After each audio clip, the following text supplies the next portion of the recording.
PI Perspectives travels to the Great White North. Okay, today we're going to talk about our topic, and the topic is why are parking lots so small at donut places, okay?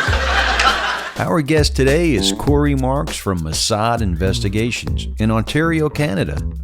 Corey phones in to discuss what it's like to be a private investigator in Canada. Every now and then, we have a case that crosses the border. Canada is a completely different animal when it comes to investigations. Corey, a black belt in Judo and Taekwondo, also served in the Israeli Defense Force and Israeli Secret Service. In 2000, he represented Canada in the Olympics in Sydney, Australia for Taekwondo. Corey's Mossad Investigative Agency has been in business since 2003 and covers a wide area of investigations.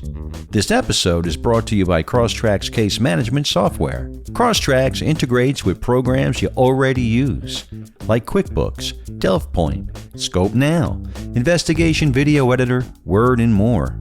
The integrations combine with powerful features such as automated audio transcription and report generation help investigators generate revenue and improve efficiency.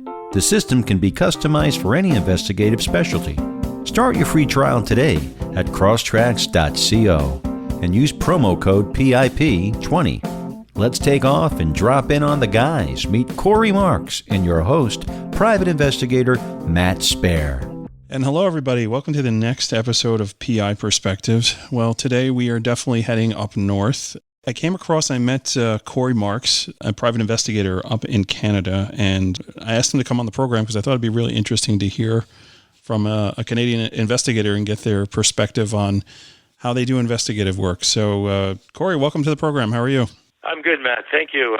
Thank you for being you, and I appreciate what you've been doing. I've been listening to you for a while, especially through this COVID stuff and being stuck at home. I mean, keeping me sane. So I'd like to just give you a shout-out about that. I appreciate that, man. Thank you so much. It's been very interesting times for everybody. You know, we're just doing what we can do to try and hang in here, and everyone's trying to stay a little sane. Let's talk a little bit about your background, because you have a really interesting background. You're a black belt in Judo and Taekwondo, right? 4th degree black belt in Judo, 5th degree black belt Taekwondo, and a Grand Master of Krav Maga. Oh, look at that. So how long have you been doing that? Like, when did you start getting into that stuff? Started the Taekwondo when I was around 10-ish.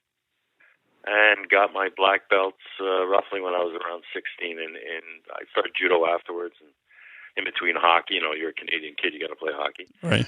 And got injured a little bit, so my rehab was basically going to judo. So I just started enjoying the two martial arts and continued with those. Well, I hope you didn't use any of your moves when you dropped the gloves on the ice. No, I was already out of hockey there, but I was a real Disturber, there you go. All right. Well, yeah, when I have to watch my words. Yeah. When I got my black belt, I was more powerful than anybody else at that point. There you go. Right. Ty Domi, beware. Yeah, Ty Domi. That's right. He did go to New York, didn't he? He did. We love Ty. I see Ty every now and then in New York. He's still hanging around. He's a good guy, actually. Yeah, he goes to pizza places over here. Then you picked up from Canada and you moved to Israel, right? Well, that's part of the me being a little troublemaker. When I was about 17 years old, Jewish parents up here, if you're not going to be a doctor, lawyer, and accountant, then you're a troublemaker. They send you off to Israel. Sure. Straighten you out. So I moved down there and went into a thing called a kibbutz. Sure. Which is, it's not only for Jewish kids or people, it's from everybody around the world. They come and you work. It's like a work farm, but they give you shelter and food. So you would work from 6 in the morning to noon, and the rest of the time is all yours. Nice. And that's where I kind of stayed for around 79, 80, and then around 81 I joined the IDF, which is the Israeli Defense Force. Enjoyed that quite a bit, and was actually put into the martial arts of teaching and that aspect on with them, and started progressing through. And around 82, 83, I got moved up into, let's just say, the Secret Service. That's great, man. Really, I'm sure that's how you learned a lot of your investigative techniques and doing what you're doing, paving the way for you to go in business eventually. But before you got into business, though, you made another pit stop. Let's talk about that a little bit, right? You went back to Canada, and you ended up competing worldwide for. Well, I I was still active, and I was teaching a lot, and an opportunity came up, and somebody got hurt, and I was the alternate on the Taekwondo team, and ended up winning the World Championships in England in '98, which then put me in a position to go to the Olympics and represent Canada in 2000. That's amazing, dude. What an incredible honor. I mean, we could spend the whole podcast episode just talking about what that looked like, because I'm sure, Sydney, Australia, 2000, Y2K, that must have been just life-changing. It is. It's from the opening ceremonies on, it was something. I don't like to discuss what happened to me while I was there or where I finished. No. Hey, listen, you made it there. That's impressive enough, right? Right. Yeah, I don't think anyone's going to compare themselves. I mean, just making it there is an amazing feat in itself. Thank you. So, okay, so then you went into business in 2003, right? You started your own business in 2003. I opened up and called it Mossad Investigations. Right. And we did everything. We did the process serving on skip tracing, background checks, and you name it. From A to Z, I was doing everything. It was a one-man operation, and I started hiring a couple of people here or there. We were able to do a lot of stuff at that point in 2003. And obviously you're still in business. So you've seen it change quite a bit. Why don't you tell me a little bit about that? Like what's changed over the years? It's, well, they brought in a privacy law here in Canada, and I mean, we'll get into that a little deeper. In 2010, I scaled back for what I was doing because to me it was like walking into a restaurant and they have 101 things on the menu. Sure. And you know something's not going to be fresh and something's going to be frozen, or they can't be good at this, and they have a house specialty. So I just wanted to bring it back, scale it back. So I was just specializing in surveillance and fraud investigations. And it got to the point, I mean, I love surveillance, and I was getting I don't know why, but a lot of investigators don't like it, and I was getting a lot of more work from investigators than actual clients. Yeah, I'm that guy. Like I farm out my work.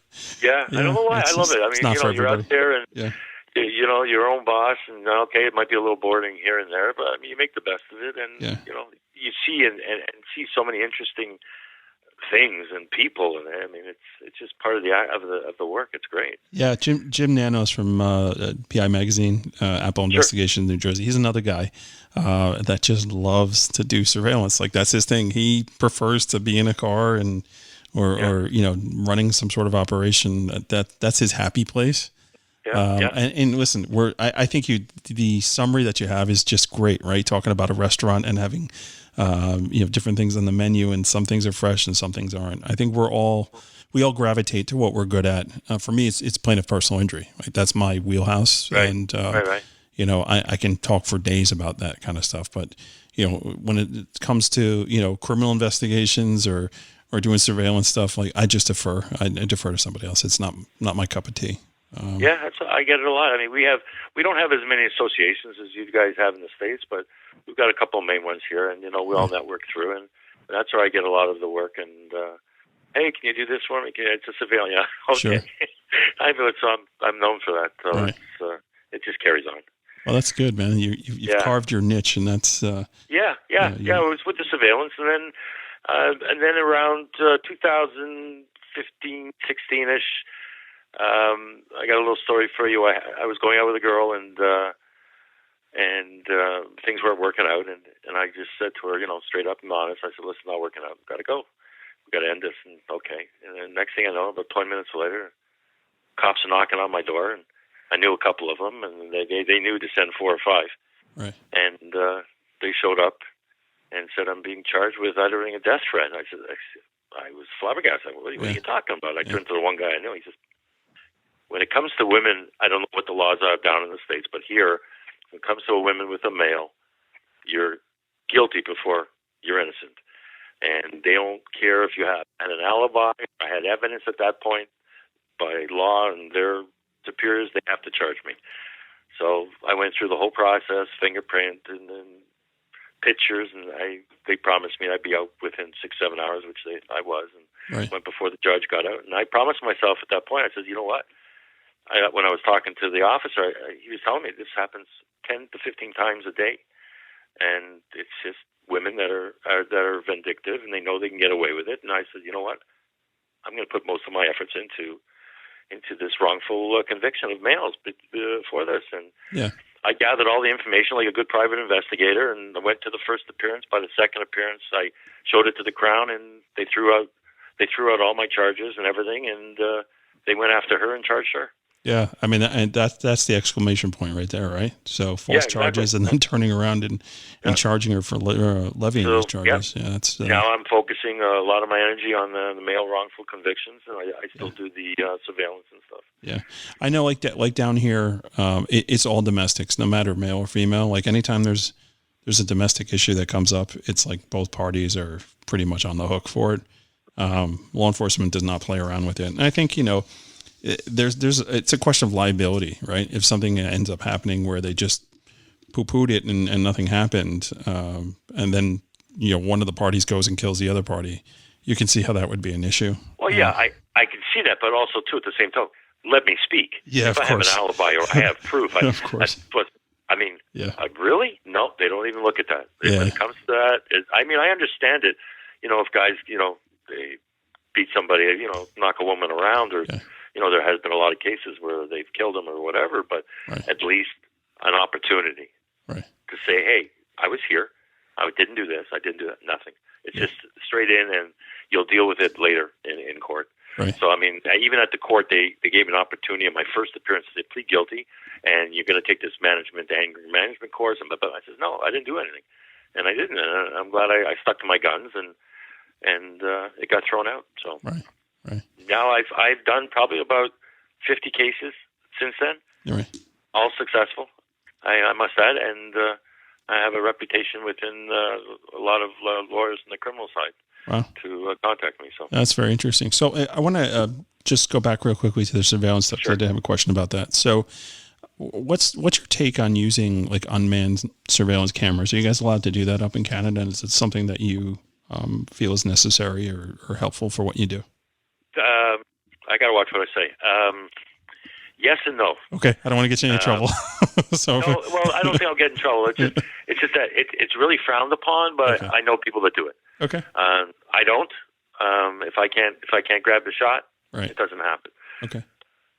So is it not permitted up there, or I mean, just frowned upon? Well, you have to. Well, there's again with this privacy issue. Mm. I mean, you're only allowed to shoot surveillance video or pictures when they're outside of their property, in public somewhere. Can't be anywhere on their property, inside the house or anything like that. Right. So they're considering a unmanned, if I put a rock on the street with a camera in it like that, not happening.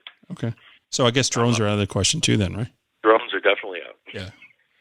You're not even allowed to use a drone for a real estate agent's not even allowed to use a drone. Yeah. The laws are real strict here, in New York anyways. And I see like they're starting to loosen them up or get them a little well defined, but there definitely is a commercial pilot license. What are the requirements for someone to get a private investigator license in the States? Well, I can speak for New York because that's where I'm from. So in New York, you actually have to have 3 years experience working with somebody in the field or be prior law enforcement or military. That gives you permission to actually take the test, and then you got to pass the test. Well, actually, if you're retired law enforcement or military, you just got to file the paperwork. But if you've got the 3 years experience working for somebody, then they give you the permission to actually take the test, and you have to pass it. They do a whole background. You can't have a felony criminal history, or at least if you do, you have to explain it, and they decide whether or not they'll accept you. And if you pass, then what are you allowed to do? Well, you have the privilege to pay, the yearly fee to keep your license. But can you work on your own? Do you have to go work for somebody? Or? No, you can work on your own. So, you could go into business and be a self-employed 1099, which you would have your personal license, but you can also convert that personal license into a business license, which is what I did. So initially when I had my PI license, it was just, Matthew Spare PI. And then when I decided I want to start a business, I moved it over to be a business license, which obviously has a bigger fee associated with it as well. And I became the principal of that business, but I can now hire people to work under my license, and I got to file all the paperwork with the state. They got to do the backgrounds, and they keep track of my employees, making sure that if they are arrested, I'm supposed to notify them. It's a whole big thing I got to run around and do. But yeah, that's New York. I can't speak for other states because I just hold in New York. Yeah, other states are different. Yeah. That's how we do it. Well, here, as long as you're 18 and over, Canadian citizen, and you don't have a record, you have to go take an online course, which is 50 hours. It's online, open book. Right. Once you pass that, you have to go take a government test. It's 100 questions, multiple choice, 2 hours. And you need a passing grade of 73%, I'm going to say. I think it's 72, but maybe 73. Right. And once you get that, you have your license. Now, at that point, you can't work for yourself. You have to go to an actual agency. And from that agency, you're either subcontracted out or you work for them on salary or wage. Oh, wow, that's interesting. And in order to get the agency, so when I got recently I had to redo everything on mine, so I had to go through background checks and criminal checks and all that stuff for the PI license. That's fine. That was $200. But then in order to get the agency license, it's $750. You have to carry a $2 million insurance floater. And then on top of that, you got the person who is the head of director cannot be it's got to be a limited company or some type of registered company. Right. Has to go through all the credit checks, criminal checks, background checks, RCMP checks. Nice. And then you're sailing. You got yourself an agency. Yeah, I know. Like at one point I had looked to get my license in Connecticut, which is the bordering state from New York. And it was a whole different set of background searches that they were doing. And the fees were oppressive, man. It was like $1,500 a year. And I was like, wow, okay, that's really crazy. You know, every state has their own thing. Yeah. Well, yeah. Ours is pretty level right across the whole Canada. Right. Every province has a little difference here and there, but there's still yahoos that don't have licenses that advertise as PIs. Hey, we got them here too. Yeah, we got them here too.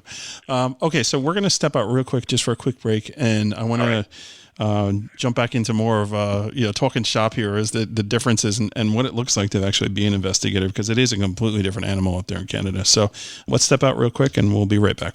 PI Perspectives is brought to you by Scope Now. Have you tried Scope Now 3.0 yet? Make sure you visit their website and check out the webinar on TikTok investigations. There are some real cutting-edge research tips. Check out Rob Douglas's episode on our program last November to learn more about Scope Now 3.0 or visit scopenow.com. Sign up and use code PIP20 for additional savings.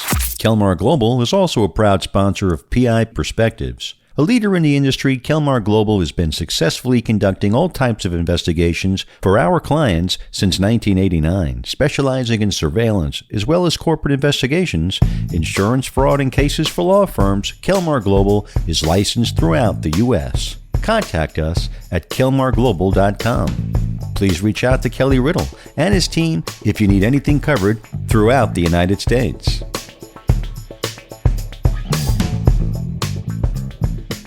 Okay, welcome back, everyone. We are here with Corey Marks from the Mossad Investigation Agency up in Canada. You're based out of Toronto, I believe, right? Right. Okay, so welcome back. Cold Toronto today. Cold Toronto today, yeah. It's crazy.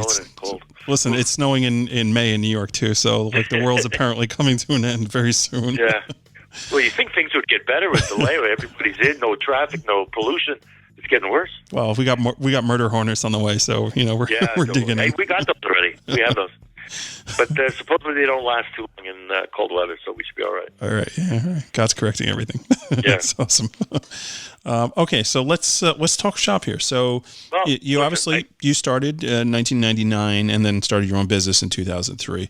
So like, what are some of the glaring differences between being an investigator in the United States as opposed to being an investigator in Canada? Well, we are so jealous of the PIs in the USA. I'm telling you right now, what you guys have, your tools that you guys can, like we were once like that a while ago.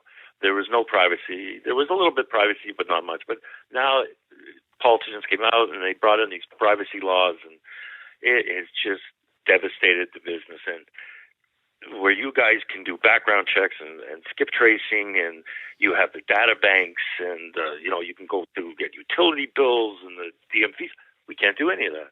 Right. I mean, the only background checks or skip tracing that we can do is social media, open source type of research, and that's basically it.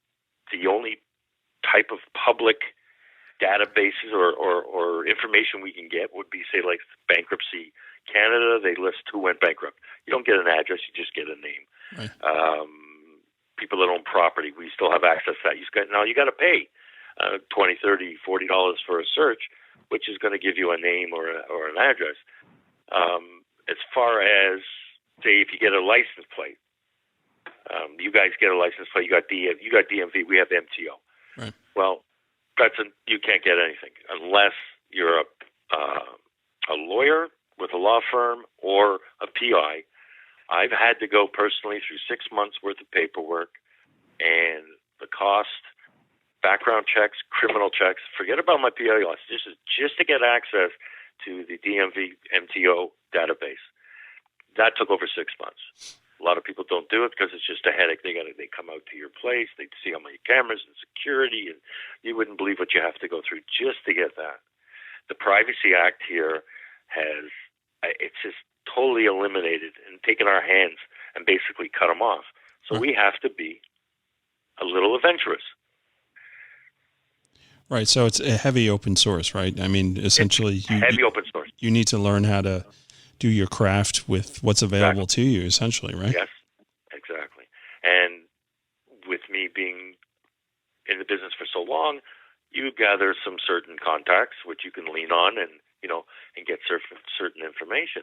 But we don't have some of your sponsors for your shows and stuff. And right. With those databases, they are phenomenal. Yeah. But they are totally useless up here. I mean, we can't use them. Right. Even cell phones are so protected by privacy. All you're going to get if you type in a phone number in any of the data banks or even on Google search or Boolean, whatever you want to do, all you're going to get is a position of the area and the carrier. You're not going to get a name. You're not going to get an address. Nothing. Right. That's how much the privacy is taking over. You had a gentleman on, Stephen Comerick. Comerick, yep. Yeah, the lie detector stuff. Right, Conflict International, yep. Yeah, you guys have depositions? Depositions you're talking about? Yeah. Okay, we call them examinations of discovery. Okay. Well, because of the Privacy Act that came in, there's no video allowed inside. So you can't do any micro-expression analysis. There's nobody in the room other than the lawyer and the person getting questioned. Wow. That's it. Wow. So that is totally out. Jury selections, they used to be a good bread and butter of mine, but now they've changed it again because of the privacy. So now there's no jury consultants up here. You can't go in. All they give you is a name with an initial and an area where a person lives. Well, I don't care how good you are, you're not going to get anything. Right. That's not going to find you. Criminal background checks. We have 3 different types. We've got a criminal background check, with records, which is court records, and then we have a vulnerable check, which is if you work with athletes, children, if you're a coach from 18 and under, you have to have this vulnerable check. You have to go in personally and get it. There used to be a time where I would offer a service to do all these checks. I can go in, send in all the applications with proper ID, and I would get them. Now you can't. Right. So now it's over a year.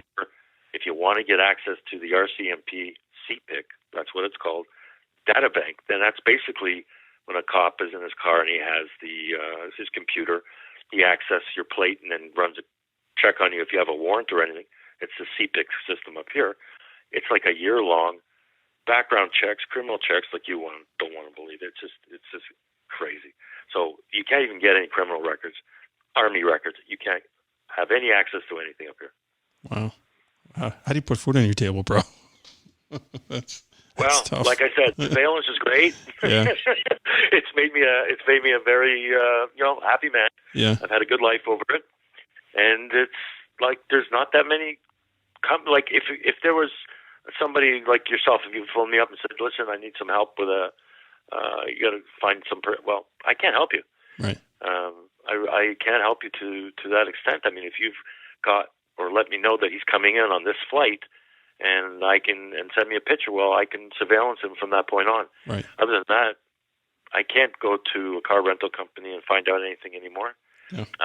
If at a hotel, can't find out anything anymore unless, you have some contacts and, some people, but it doesn't happen anymore. Yeah. And one of the other challenges, we were actually talking about this offline the other day, with COVID-19 and the mandates for everyone to wear masks now is really going to affect, I think it's going to affect the United States as well, doing surveillance, to positively identify somebody who's wearing, a face covering. What's that going to look like? There are going to be challenges left and right from defense attorneys saying, that's not my guy, right? No, I've already been told. I've already been told by a couple of lawyers, he goes, forget about your surveillance for a while. You find something else. He says, because if a guy's wearing a hat, and now it's a mandatory, you have to wear a mask while you're out in public, you can't do surveillance because it goes to court. I don't know this guy. Right. How do we know it's him? Right. It's going to get thrown out automatically. Yeah.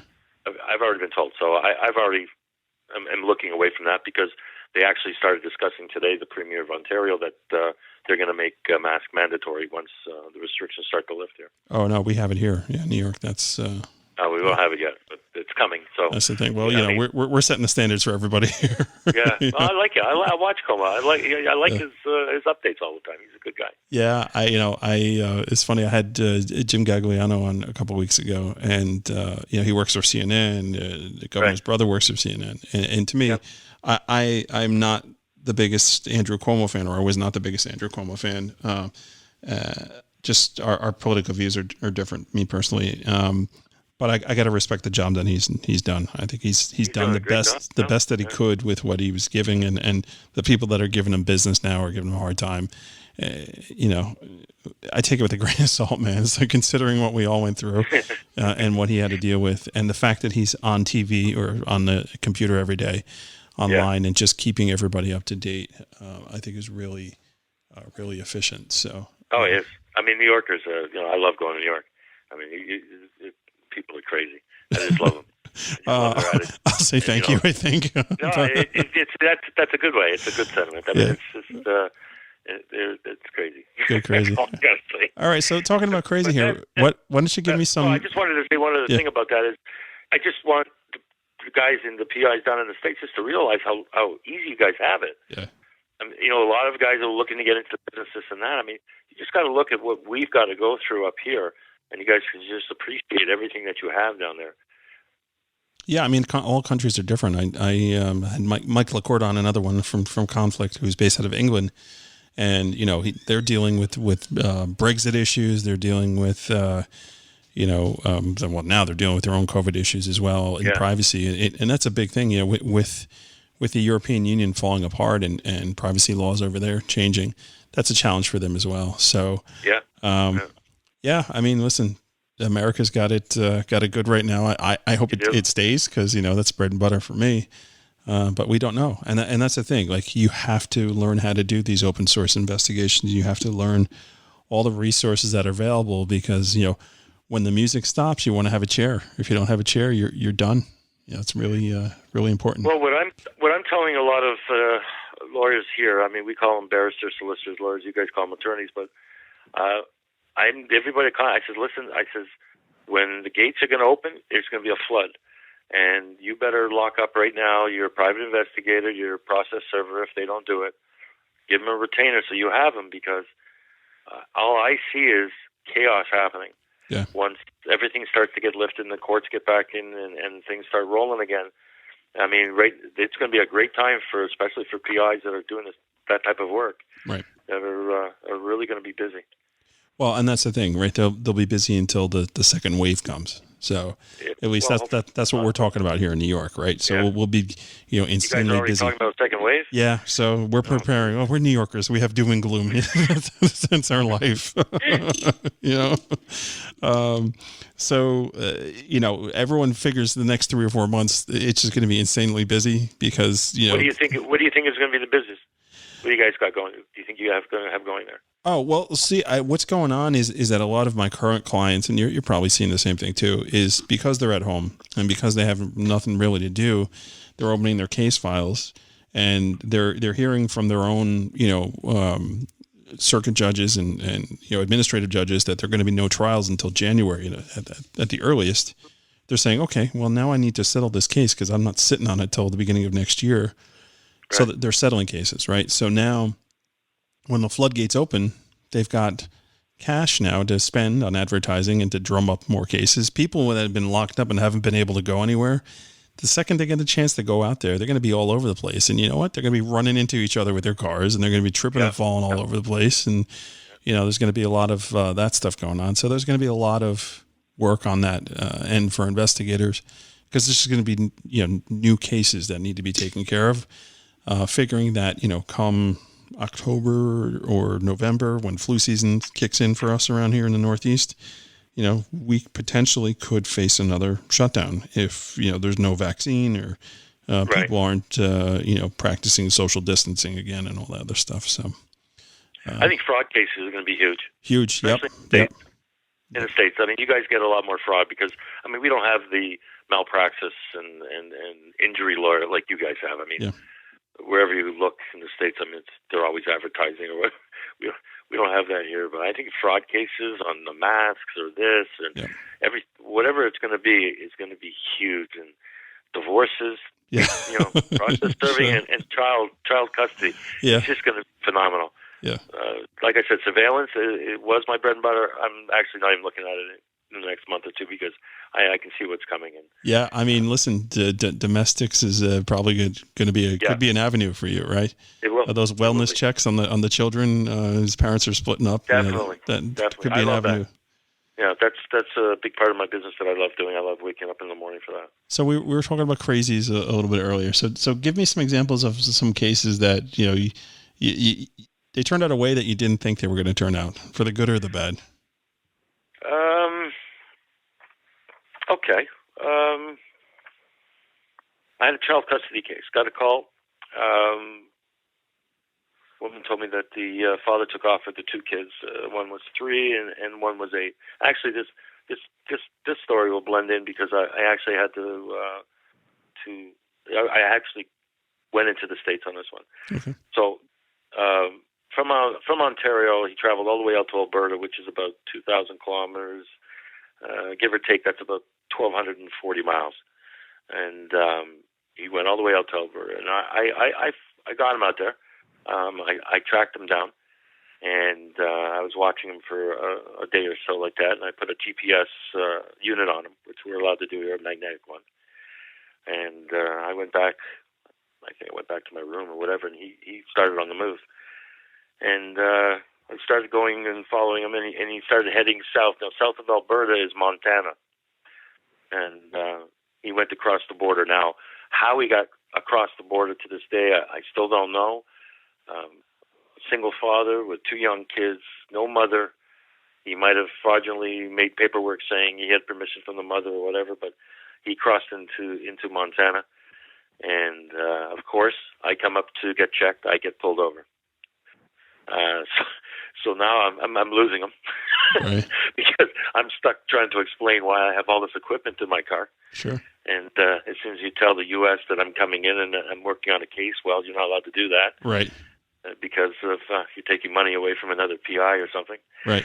So I had to make a couple of phone calls, and I was an hour behind. So I started heading down. And the great thing about Montana is, I love the state of Montana, there's no speed limits. There's an actual sign there. Speed is at your discretion. Right. Crazy. So you can do, it's like the Autobahn. It's right. Fantastic. So I was just flooring it, trying to catch up, and I'm watching the GPS, and it stopped in a place called Shelby, Montana. Okay. And it was quite a bit down, and it just, the signal stopped, and then it went blank on me, and I didn't know why. So I'm about probably an hour away, and I'm driving, and I get down there, and I says, well, it's not that big of a town, and I start searching, and sure enough, I come across a Comfort Inn, and there's the car. Wow. And I know that if I go inside the front desk and ask a question, they might tell them or, throw it off. And if I go to the police, I'm going to be in trouble because, don't know who they're going to believe at that point. So Right. Yeah, jurisdictionally, that could be an issue for you too, right? Yeah, exactly. So I phoned back to the mother, and I said, listen, I've got him. I found him, and make a long story short, and she came down right away with the lawyer and everything and phoned the police. I told her to phone the police and tell them the story to hold them. And sure enough, I'm sitting in the parking lot. 5 minutes later, sheriff and a local officer show up, and one went to the back, one went to the front, and he comes out, and then the kids came out the other side, and I was thanked from here until eternity from the mother. So she got the kids back, and that's why I do it. I mean, that's why I say I love those type of stories. I wake up in the morning. That's what I love doing, is especially with the children. So do you network with investigators in the United States? Like, do you have a group of guys that if you need to lean on, or no? If I have something going down there, like I'll lean on. I don't know that many. I actually tried to join one of the associations a while back, but they said, "No, well, you know what? It's not for you." Right. And okay, I wasn't in the. I know the NALI, the National Association of Legal Investigators. They have some Canadian members. I know one of the guys actually just became an actual like a certified legal investigator, which is it's the whole process. You got to read a whole bunch of books and write some papers and take like an 8-hour test. It's impressive, actually. From here?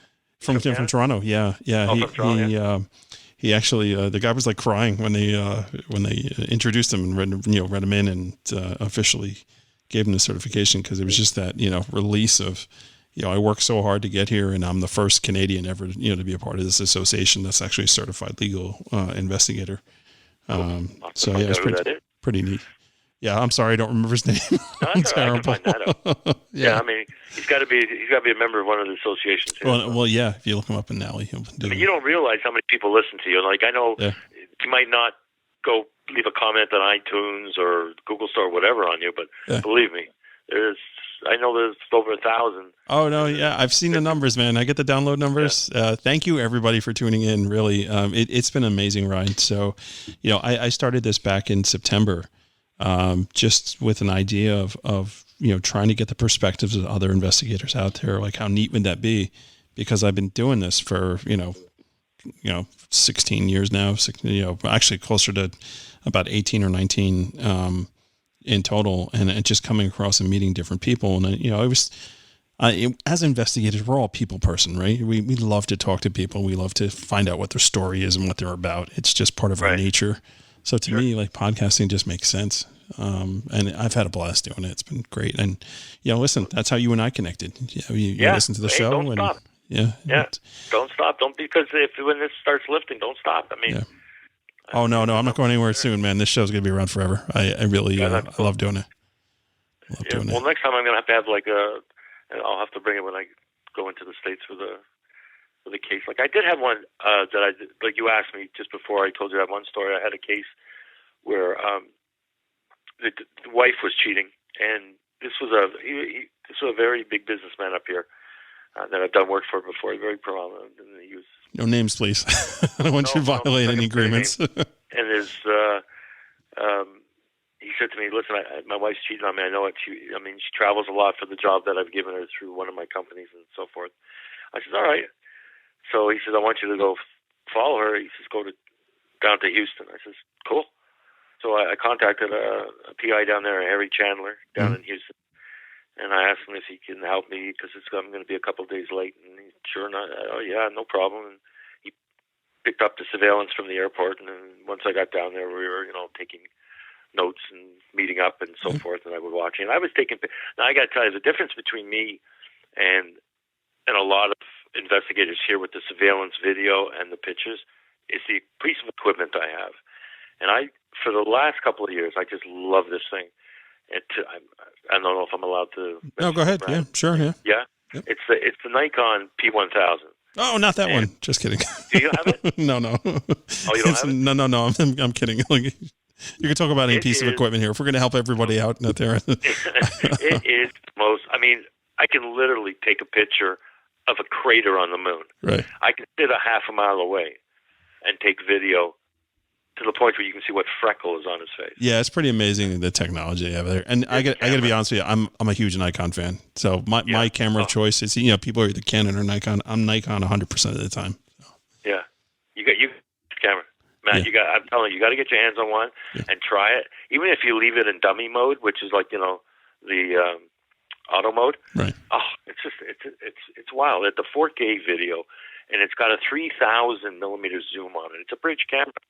It's a little big, a little heavy, right. but the quality and the closeness, I sit for half a mile away, and they don't even know I'm around, and I can take up to close pictures. So what? I brought that down with me. Yeah. Down there. What brand? I mean, it's an Nikon. What's the model again on there? P1000. Okay. Cool. P as in Peter 1000. Good. Yeah, I don't know what they're running in the States. There was a camera place in the States, a big place, like H&D or B&H. Yeah, it's New York. Yep. Yeah, B&H. Yeah, I buy all my equipment from there. Yeah. Yeah. So, they'll deliver right to my house, and I think it was like 700 and change American, but here it's about $1,000 Canadian. Our exchange rate is out of whack now. So you can't shop there Friday afternoon, by the way, though. That's right. No Friday afternoon and no Saturday. It's Saturday night. Yeah. Yep. Yeah, it's the Sabbath. Yep, right. Exactly. They definitely don't play around with that. But no, it's good stuff. And the holidays, there's too many of those. Yep. All right.